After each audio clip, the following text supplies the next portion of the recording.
So right here I'm holding an iPod sock, but don't worry because there is no iPod in here. There is a camera and a really good camera. So let's get into it.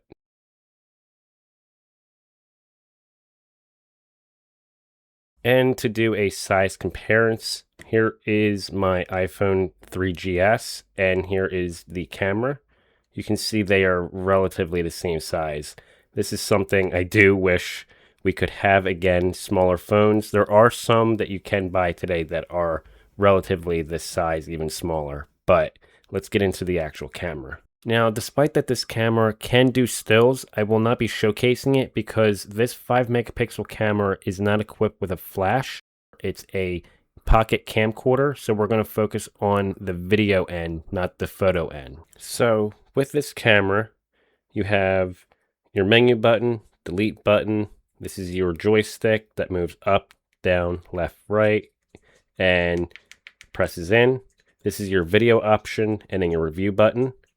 On the side, you have your power, SD, and then USB.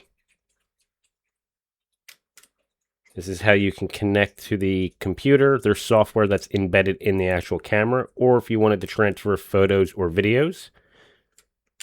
The camera itself does take standard SD cards and reads up to 32 gigabytes. The camera has a fixed lens, so you can't zoom with optics, but you can zoom digitally, and it does really well for digital zoom. On this side, you do have external microphone support, AV and HDMI, so if you wanted to connect this to a TV. And it charges through a barrel cable. And the best thing that it does have a replaceable battery, something that needs to come back in technology. I do have a new battery coming because this is the original battery.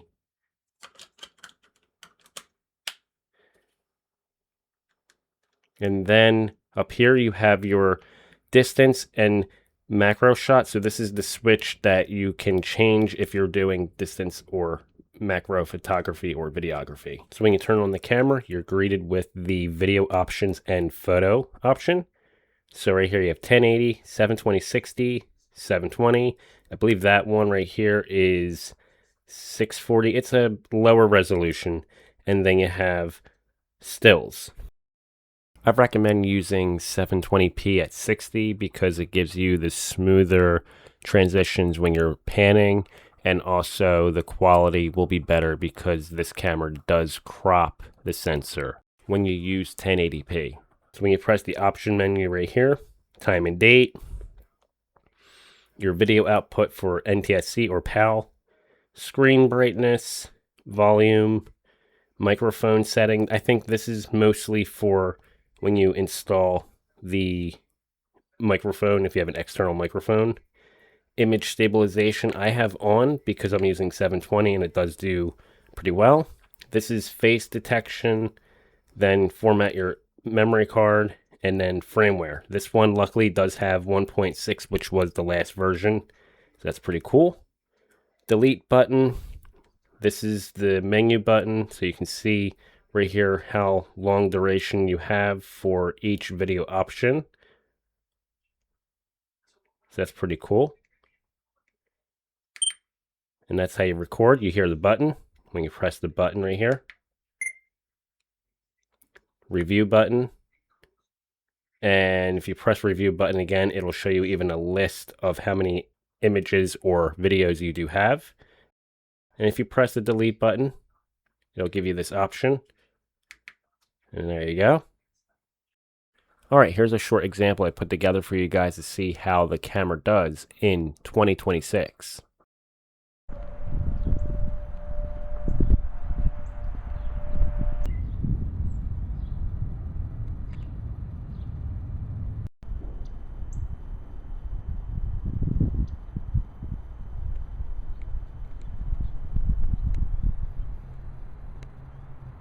And here is the microphone with the Zi8. Obviously you'll do better with the camera closer to you, and how the camera does handle lighting. It's pretty good for a camera from 2009. does really well. And this is the macro shot with the camera. As you can see, I'm relatively close to the subject. And if I pull back, you'll see that the lens gets blurry because there's a switch. And it changes the zoom, as you can see. This thing is really good for macro videography. You can only get so close, as you can see. And if you mess with the zoom, you can get even closer before switching over to macro. So this is really cool.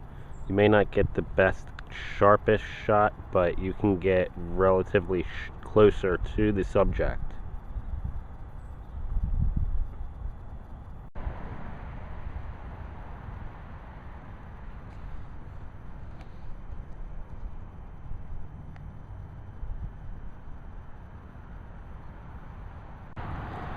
Get some of that Pokemon action.